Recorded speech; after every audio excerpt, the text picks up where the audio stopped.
Magandang araw po mga kaistorya. Bago ko po simulan ang ating kwento, ay may natuklasan po akong matandang kasabihan. Ang kasabihan po ay ang mag-subscribe, like at comment ay suswertehin ngayon. At kung tatapusin mo ang kwentong ito, ay mas lalo pang suswertehin. Simulan na po natin ang ating kwento. Mapagpalang araw Kuya Chris, pati sa lahat ng mga tagapakinig sa inyong channel. Sumulat po ako para ibahagi ang karanasan ko sa inyong programa sa tinatawag ng karamihang aswang. Ako po si Sarah. 15 taong gulang ako nang mangyari itong ibabahagi kong kwento. Noong panahong yon, nakatira kami sa baryo ng San Joaquin sa Capiz. Kasama ang aking inang na tawagin niyo na lang po sa pangalang Bilin. Kaming dalawa lang ang magkasama matapos malagutan ng hininga ang aking ama. Noong bata pa lamang ako. Sa kabila ng aming kahirapan, masaya kaming nabubuhay sa aming tahanang yari sa kawayan at kugon. Umiiyak minsan si ina pagkatapos ng hapunan. Subalit lagi niyang sinasabi sa akin na huwag mag-alala at darating din ng mas mabuting bukas. Tuwing umaga, gumigising kami ng maaga upang magtinda ng isda at gulay sa palengke. Ako ang nagsisiga at naghahanda ng aming agahan, habang nag-aayos naman si ina ng aming mga paninda. Pagkatapos kumain, ay tsaka kami lumalabas ng bahay. Bitbit ang mga supot ng hipon, dilis, talong at iba pang mga produkto mula sa aming maliit na hardin. Makailang ulit akong napapatitig sa kapaligiran habang papunta kami sa palengke. Ang aming baryo ay may isang magandang tanawin ng mga kawayanan at mga burol na pinagmumula ng sariwang hangin. Hindi man kasing ganda ng ibang bayan, para sa akin ito ang pinakamagandang lugar sa buong mundo. Pagdating namin sa palengke, agad kaming nagpunas ng pawis sa noo at nagsimulang mag-ayos. Nakangiti ako habang tinitignan ng mga pamilyar na muka ang aming mga kapitbahay at kaibigan. Nandyan si Namang Tonyo na palaging may dalang prutas mula sa kanyang hardin. At si Aling Linda na siyang nagbebenta ng pinakamasarap na tinapa sa buong palengke. Bawat isa sa kanila ay lumalapit upang batiin kami ni ina. Nagkukumustahan at minsan ay nagkwekwentuhan tungkol sa mga nakaraang pangyayari sa baryo. Makailang ulit akong napapangiti habang pinapakinggan sila. Dito ko talaga nadarama ang tinatawag nilang pakikisama. Ang pagiging bahagi ng isang pamilya kahit wala kaming kaugnayan sa dugo. Subalit sa sulok ng palengke, may isang hindi pamilyar na muka. Si Aling Pilar. Halos hindi ko siya nakikita araw-araw, pero alam kong siya yon dahil lagi siyang nakaupo sa gilid lamang, palaging nakasimangot at walang ngiti sa labi. May makikita kang pagkamuhi sa kanyang makipot na mga mata kapag haharapin mo siya. Yun ang dahilan kung bakit hindi ako lumalapit o nakikipag-usap sa kanya. Bukod doon, may kakaiba at hindi ko maipaliwanag na pakiramdam tuwing lumalapit ako kay Aling Pilar. Na para bang may mabigat na anino na dumadampi sa balat ko. Kalmadong kalmado ako, pero dama kong bawat parte ng katawan ko ay namamaluktot at nagngingit-ngit. Handang tumakas anumang sandali mula sa presensya niya. Subalit sa dami-dami ng mga nakapaligid sa akin, bakit ko nga ba inaalala si Aling Pilar? Ang importante ay masayang kasama ko ang aking ina at mga kaibigan.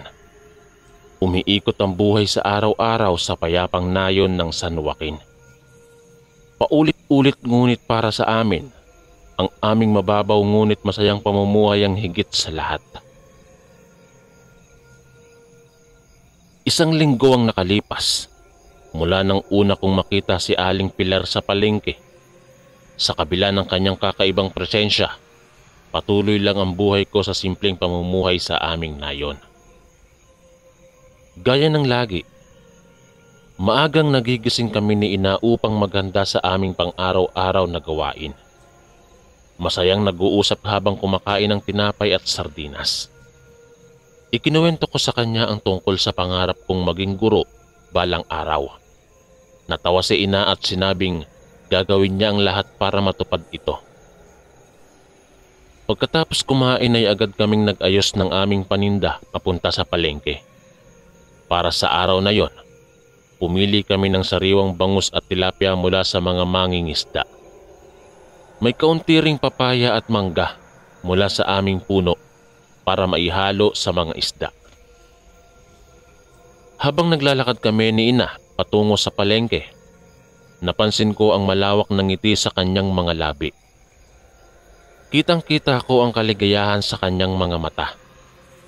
Hindi ko maiwasang hindi hawakan ng kanyang kamay habang naglalakad kami patungo sa aming paroroonan. Pagdating doon, nagulat ako nang makitang ubos na ang mga pwesto sa gitna. Buti na lang at may bakanteng espasyo pa sa isang tabi. Kaya doon na lamang kami umupo ni Ina at agad naming inayos ang aming mga paninda. Sabay bati sa ilang pamilyar na mga mukha. Sila Mang Loriano at Aling Elsa at iba pa. Habang nag-uumpisa na kaming magbenta, bigla kong naramdaman ang bugso ng malamig na hangin sa aking likuran. Parang may tumititig sa akin ng buong pagkamuhi mula sa malayo. Nilingon ko ang aking paligid at napatitig sa isang pamilyar na mukha. Nakatingin sa akin ng masama. Si Aling Pilar yon. Mabilis akong umiwas ng tingin. Sa halip, tumuon ako sa pag-aalok ng aming mga paninda sa mga taong dumadaan. Pero ramdam na ramdam ko pa rin ang mga matatalim na titig ni Aling Pilar sa malayo. Para bang sinusulyapan ako ng isang mangangain ng laman. Matagal akong hindi mapakali habang nagbebenta. Subalit nagawa ko ring itago yun kay Ina. Patuloy nang ngumiti ito sa mga customer at hindi napapansin ang aking kalabuan. Pero ang mga sandaling iyon ay pakiramdam ko'y humihinto ang mundo. Maya-maya pa ay nagsimula ng dumagsa ang mga mamimili. Bumibilis ang pagdating at pag-alis nila, kaya naman naging abala ako sa pag-aabot ng paninda at sukli sa mga ito. Sa mga sandaling iyon, nakalimutan ko na si Aling Pilar. Ang mahalaga ay naiengganyo namin silang bumili ng aming sariwang isda at prutas. Subalit sa gitna ng aming pagsisikap na mabenta ang paninda, biglang narinig ko ang isang matinis na hiyaw mula sa kabila ng palengke. Napalingon ako doon at nakita ko ang eksenang magpapabago ng landas ng aking buhay. Ang dating tahimik na palengke ay nagkaroon ng sigalot nang makita ng lahat na inatake ni Aling Pilar ang isang batang lalaki na namimili. Galit na galit siyang ngumangat-ngat sa bata. Ang kanyang bibig ay puno ng dugo ng walang awang biktima. Ang iba naman ay nanginginig sa takot habang pilit na sinisigaw na aswang si Aling Pilar. At sa sandaling iyon, alam ko nang hindi na magiging tulad ang aking buhay sa nakagisnan sa baryo ng San Joaquin. Matapos ang nangyaring karumal-dumal na pag-atake, tuluyan ng lumaganap ang takot at pangamba sa nayon namin. Hindi makapaniwala ang karamihan na isang tunay na aswang pala si Aling Pilar na matagal nang naninirahan sa aming baryo. Marami ang nagbabalak na lumipat ng tirahan o magpaalam sa bayan. Ngunit sa kabila ng lahat, nanatili kaming naninirahan doon ni Ina. Sanay na kami sa payapa at simpleng pamumuhay dito, kaya't mahirap ang magdesisyon na basta na lamang umalis. Sa mga sumunod na linggo, parang bumalik din sa dating gawi ang pamumuhay ko at ni ina. Tuwing umaga ay naghahanda kami ng paninda papunta sa palengke. Pero hindi na ako sumasama kay ina mula noon. Hinahayaan ko na lang siyang magbentang mag-isa habang ako naman ay nag-aalaga lamang ng hardin.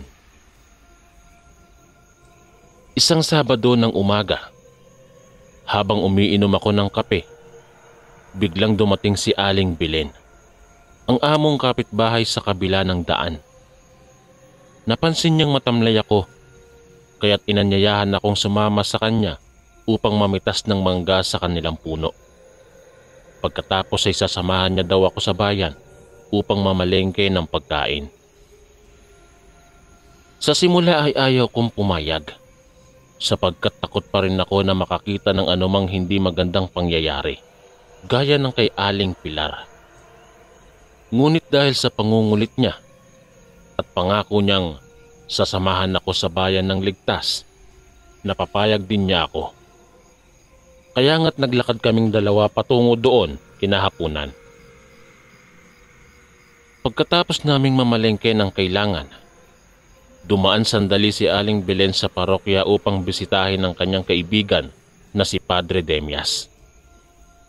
Habang naghihintay ako sa labas ng simbahan, nagulat ako nang may narinig akong tumatawag sa pangalan ko. Shara! Shara, ikaw ba yan? Tanong ng boses. Napalingon ako nang makita ko si Mang Kadyo, ang matandang manghihilot na malapit lang din ang bahay sa amin. Nginitian ko siya at kami ay nagkamustahan. Ikinuwento niya ang plano niyang magtayo ng maliit na klinika sa bayan upang madali siyang mapuntahan ng mga nangangailangan ng hilot. Maya-maya ay lumabas na rin si Aling Belen at kami ay nagpaalam na kay Mang Kadyo. Naglakad na kami pauwi sa baryo. Masayang nagkukwentuhan tungkol sa naging araw namin sa bayan. Sa gabing iyon, isang mapayapang tulog ang aking nalasap. Waring muli kong nadama ang dating saya ng pamumuhay sa baryo, na animoy panandaliang naalis dahil sa insidenteng dulot ni Aling Pilar. Ngunit kalaunan ko ring natutunan na marahil ito'y isa lamang katahimikan bago dumating ang isang bagyong sasalubsob sa aming baryo. Isang bagyo na magbubukas ng maraming lihim at makabagong realidad na hindi ko inaasahang mararanasan. Isang gabi, habang mahimbing akong natutulog kasama si ina, bigla kaming nagising sa malakas na ingay sa labas. Para itong malakas na ihip ng hangin na dumadaos-os sa aming bubungan. Subalit nang tignan namin sa bintana, tahimik ang paligid at walang ni kaunting ulan o unos. Kinabahan kami pareho at nagkatinginan. May kakaibang pakiramdam na hindi maipaliwanag na pumupuno bigla sa hangin na aming nilalanghap. Tila may presensyang gumugulo at pumipigil sa amin na makahinga ng maayos. Nang biglang marinig uli namin ang ingay, subalit ngayon ay mula sa loob ng aming tahanan. Doon namin napagtantong may pumasok na sa aming bahay na walang paalam. Dali-daling kinuha ni ina ang kutsilyo at hinawakan ng aking kamay. Sabay kaming nagtungo sa pinanggagalingan ng tunog. Nang marating namin ang sala, natagpuan namin ang pinakamahirap harapin. Isang halimaw na may matatalim na ngipin, malalaking pakpak at maiitim na mga mata. Galit na galit itong kinakalkal ang aming gamit na tila naghahanap ng makakain. Nang makita niya kami, agad siyang tumayo mula sa pagkakaupo at pinakita niya ang kanyang mababangis na nguso at ngipin. "Sarah, tumakbo ka!" sabi ni Mama. Ngunit nanatiling nakatayo lang ako at nanginginig sa takot habang nakatingin sa halimaw. Maya-maya pa, bigla itong lumundag patungo sa akin. Sa huling sandali ay naagapan ako ni ina. Kaya naman agad kaming umalis bago pa tuluyang maabot ng halimaw. Dali-dali kaming tumakbo papunta sa aming silid at isinara ang pinto. Naririnig pa rin namin ang halimaw sa labas. Pilit na sinisira ang pinto upang makapasok. Ramdam namin ang bawat kalabog nito habang pilit na sinisira ang tanging harang sa pagitan namin nito. Ma, anong gagawin natin? Nanginginig kong tanong habang nakayakap sa kanya. Magdasal lang tayo, anak. Manalig tayo sa Poong May Kapal na ililigtas na tayo sa halimaw na yan. Sagot ni ina. Sa mga sandaling iyon, pakiramdam ko'y para na akong nasa gitna ng madilim na bangin at tanda ng mahulog anumang oras. Ang hinihiling ko na lamang sana ay may magligtas sa amin bago pa mahuli ng halimaw. Dahil kung hindi, alam kong wala ng pag-asang mabuhay pa kami dito. Kailangan ko ng isang anghel, isang ligtas na sandalan upang maiwasan ang napipintong kapahamakan. At sa panahong iyon, iniluwal ng hanging aming tinatahak ang bayaning tatayo sa pagitan naming mag-ina at ng lamang na halimaw. Habang nakapinid kami ni ina sa loob ng aming silid, pakiramdam ko'y sinasadsad na ako sa gitna ng madilim na bangin. Walang hanggang takot at pangamba ang sumasakmal sa puso ko habang naririnig ang halimaw sa labas na pilit na gustong mangain sa amin. Maya-maya pa, tila huminto ang ingay mula sa labas. Ang mga kalabog at kagat sa pinto ay unti-unting humina hanggang sa ganap na tumigil ang lahat ng tunog. Kaming dalawa ay nagkatinginan, nag-aalangang lumabas sa kinasasakupan ng aming silid. Marahil ay inakala ng halimaw na wala na kaming pagkain sa loob, kaya tumigil ito sa panloloob. O baka na may bigla na lang itong napagod at iniwan kami matapos nitong mabanat ang buong bahagi ng aming tahanan. Maya-maya pa ay dumating si Mang Paulo, ang aming kapitbahay, na napadaan at nakarinig ng ingay mula sa labas. Dahan-dahan naming binuksan ang pinto at iniulat ang nangyari. Tumingin siya sa aming bahay at nakitang ganap na sinira ng halimaw ang bubong at ilang sahig nito. Napailing na lamang siya at sinabing muling babalik kinabukasan upang tulungan kami sa pag-aayos ng bahay. Sa mga sumunod na araw, muling humihitik ang takot at galit sa aming nayon. Walang katapusang bulong-bulungan at usap-usapan tungkol sa nangyari. Marami ang nawawalan na ng tiwala sa kanilang mga kapitbahay. Hindi na alam kung sino pa ba sa kanila ang tunay na kaibigan o kaaway. Nang dumating ang araw ng Sabado, dumalaw si Mang Kadyo sa aming tahanan, ang matandang manghihilot.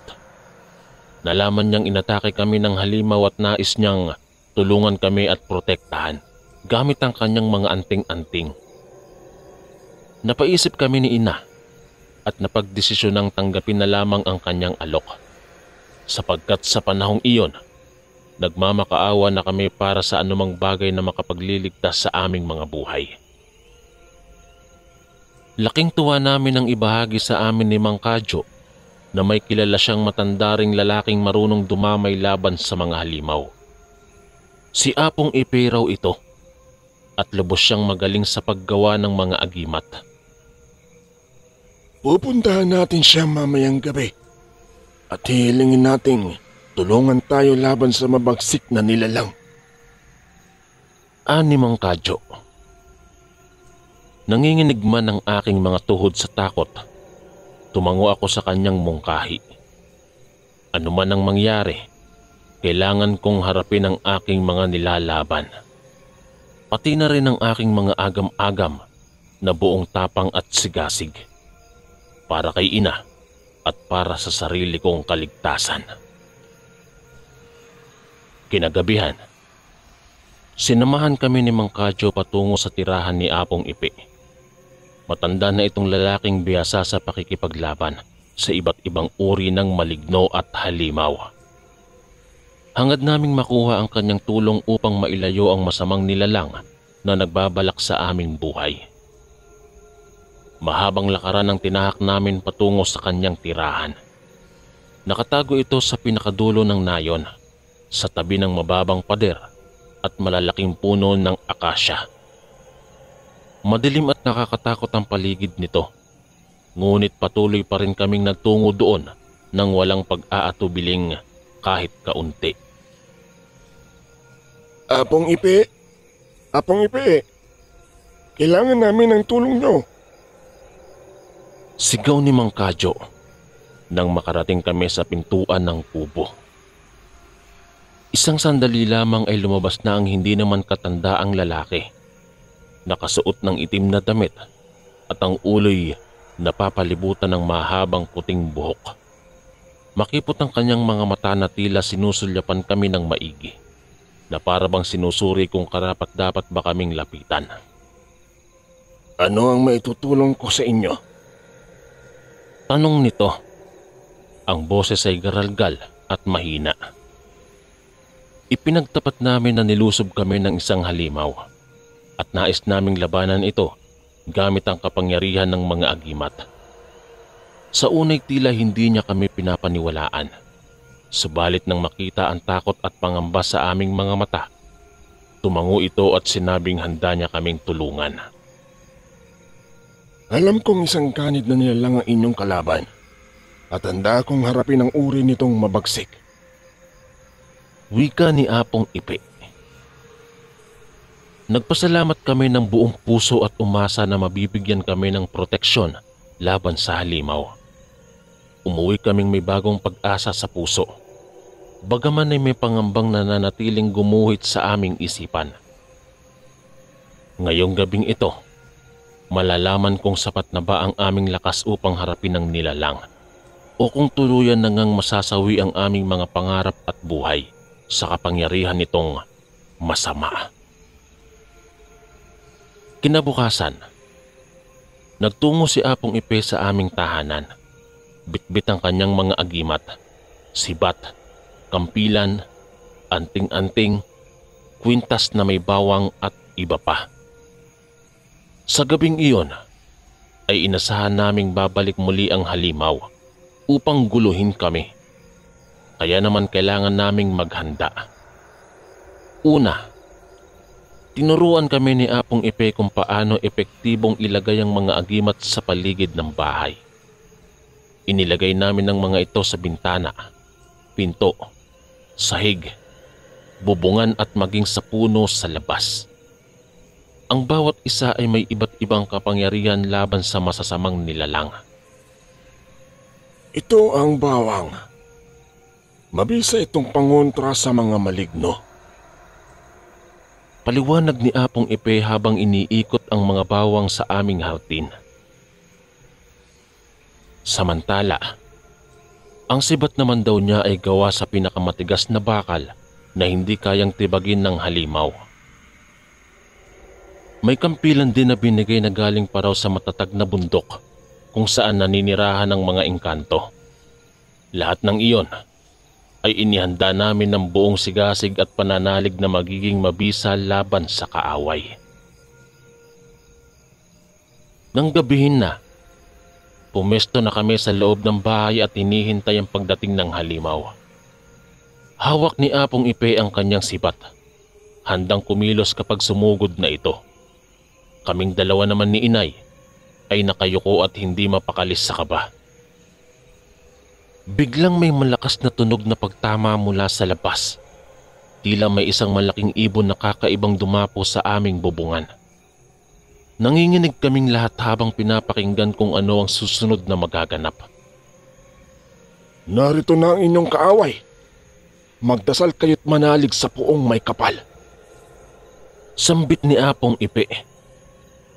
Sa pagkakataong iyon, lubos na ramdam ko ang mahigpit na yakap ni Ina habang patuloy na pinapakinggan ang ingay sa labas. Sa unang pagkakataon, sa halip na pangamba, may bagong tibay at pag-asang dumadaloy sa aking mga ugat. At alam kong ito ang magbibigay lakas para harapin ng napipintong labanan. Ramdam na ramdam ko ang bawat kabog ng aking dibdib habang pinakikinggan ng halimaw sa labas. Sa bawat kaluskos o garalgal na ingay nito, para akong kinakabahan ng husto na baka biglang gibain nito ang aming pintuan at tuluyan na kaming lamunin ng buhay. Subalit sa kabila ng aking panginginig, ramdam ko ang init na hawak ni ina sa aking kamay. At kahit paano, nagbibigay ito ng aliw at lakas ng loob na kahit gaano kasindak ang aming kakaharapin, ang pagsasama namin ay siyang magbibigay ng lakas upang lumaban. Iingatan ko kayo. Walang saysay ang kapangyarihan ng manlalamang. Wika ni Apong Ipe habang nakataas ang kanyang matalas na sibat, handang gumanti kapag pumasok ang kaaway. Sandali ding humina ang ingay sa labas. Akala naming umatras na ito nang biglang may malakas na tunog na pagsabog. Nasira ng halimaw ang aming pinto gamit ang kanyang lakas at nakapasok ito sa loob. Mamamatay kayong lahat. Sambit nito na puno ng galit at gutom na panlasa. Tila huminto ng sandali ang oras nang makita ko ang halimaw. Mukha itong isang babae, subalit may malalaking pakpak at mga mata na kulay tugo na animoy handang lamunin ng sino mang kanyang masulyapan. Bago pa man niya ako abutin, biglang sinugod siya ni Apong Ipe gamit ang kanyang sibat. Nabaling ang atensyon nito sa matanda, subalit muling bumangon din matapos ang ilang segundo. Paulit-ulit na inatake ni Apong Ipe ang halimaw, subalit mukhang napakalakas nito. Sa tuwing maiipit, nagagawa nitong makawala at lumayo saglit bago muling bumalik upang guluhin kami. Ramdam naming nauubos na ang lakas nito, subalit patuloy pa rin itong lumalaban. Maya-maya pa ay biglang may nahulog na maliit na bagay sa bulsa ni Apong Ipe. Isang anting-anting. Dali-dali niya itong kinuha at isinuot. At para bagang may biglang lakas na dumaloy sa kanyang mga bisig nang maramdaman niyang sapat na ang kapangyarihan upang talunin ng kaaway. Sa pagkakataong yon, natapos na ang mahabang labanan. Nadapa ang halimaw at tuluyan ng nawala ng malay. Nang malaman niyang patay na ito, yumakap ako kay ina at umiiyak sa tuwa. Nalampasan na namin ang matinding pagsubok na yon ng magkasama.